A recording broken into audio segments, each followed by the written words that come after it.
বন্ধুরা এইভাবে একবার চিকেন রান্না করে দেখো, চিকেনের আষ্টে গন্ধ একদম করবেন। চিকেনটাকে ভালো করে নর্মাল জল দিয়ে ধুয়ে, গরম জল দিয়ে ধুয়ে নেবে ভালো করে। তারপর এইভাবে তেলের মধ্যে ভাজতে হবে। ভাজার সময় কিন্তু একটু নুন দিয়ে নেবে, নাহলে কিন্তু ভীষণ ছিটকবে।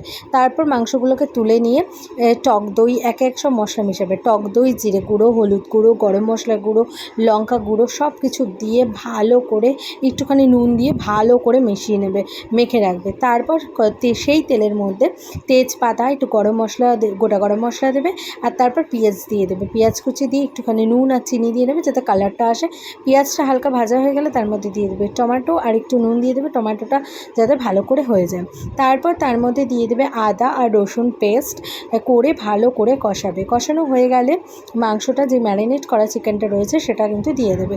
দিয়ে ভালো করে থালা ধোয়া জলটা দিয়ে দেবে। ব্যাস, সেখানে আমি কিন্তু আর কোনো রকম জল ইউজ করবো না। চলো তোমাদের সাথে কথা বলতে বলতে একটুখানি পরোটার আটাটাও মেখে নিই।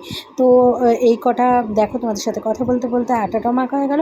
আর এইদিকে মাঝে মাঝে একটু নাড়িয়ে নাড়িয়ে দিচ্ছিলাম ঢাকাটা খুলে খুলে। তো চিকেনটাও দেখো অলমোস্ট রেডি। তো চলো পরোটাটা তাড়াতাড়ি করে নিই, তারপর সবাইকে খেতে দিয়ে দেবো। তো দেখো পরোটাটাও হয়ে গেছে, চলো এবার প্লেটটা সাজিয়ে দিই। তো দেখো দেখতে চিকেনটা ঠিক এই রকম হয়েছে। আর পরোটাটাও সাজিয়ে দিয়ে দিলাম, তো স্যালাডও দিয়ে দিলাম। তো জানিও কেমন হয়েছে। টাটা।